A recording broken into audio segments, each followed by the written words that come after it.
Well, hi, I'm Pat Pattison. I teach here at Berklee College of Music.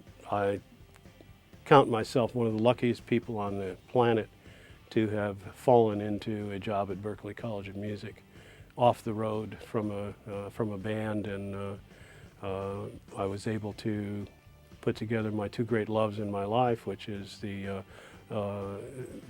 musical side of it and the word side of it. I'm just sort of so strongly focused on that little crack where language meets music. And I've been banging around in there for quite some time. One of the things about Berklee College of Music is that you don't get tired of being here. There's such an incredible level of talent and commitment here that I have yet, I think, to walk into a Berklee class and wish I were someplace else. It was really an interesting thing to put the songwriting major together. Sort of on a, I consider it to be a kind of Nautilus model of songwriting, where you identify the various muscles that you need to construct a great song, and work on those individually, and then presumably at some point put them all together, and then when you're in the trenches actually writing the song and you're stuck with something, you say, well, maybe I can try this.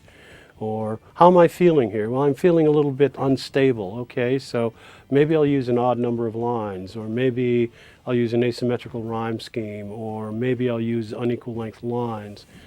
Certainly I'll use unstable harmony, and so on. And so you try to support what you're saying emotionally with how you put it together.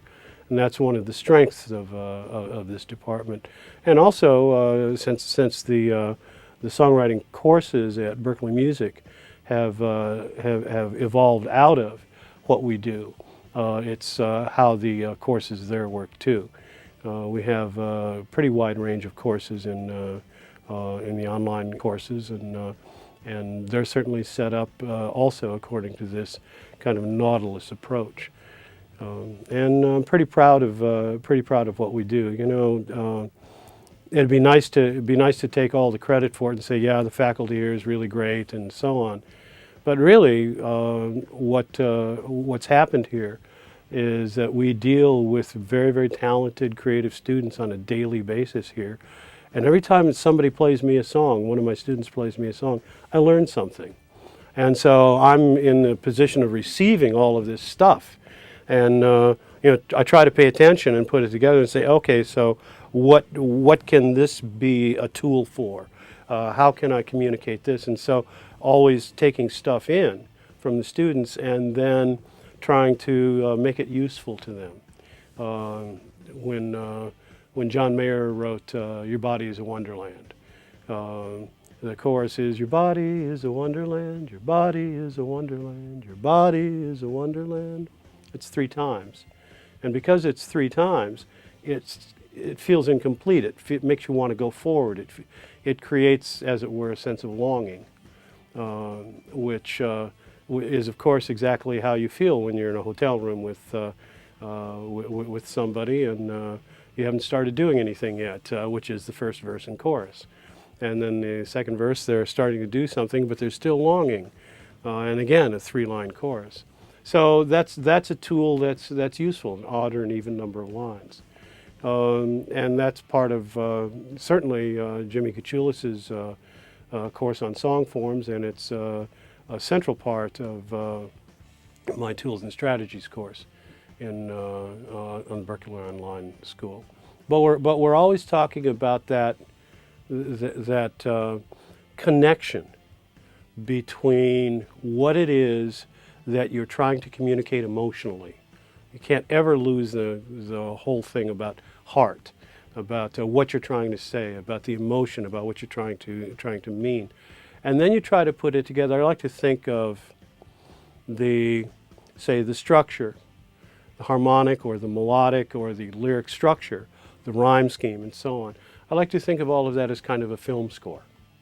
That's a film score that supports the images, or that is, the emotion or the meaning that you have, and tries to make it stronger, so that the song not only deals with what it's saying, it also deals with how it's put together, and how it's put together creates its own kind of emotion that supports the emotion of the song itself.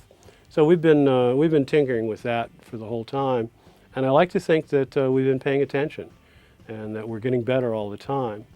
And so the students that we have now sitting in the classroom are the beneficiaries of the information that we have gathered over the years from the other students sitting in the classroom. And it just keeps snowballing that way. And so several years ago, putting together the Berklee Online courses, that was key. That we already were so up and running with the classroom experience, that putting that together in the Berklee Online courses was really pretty amazing.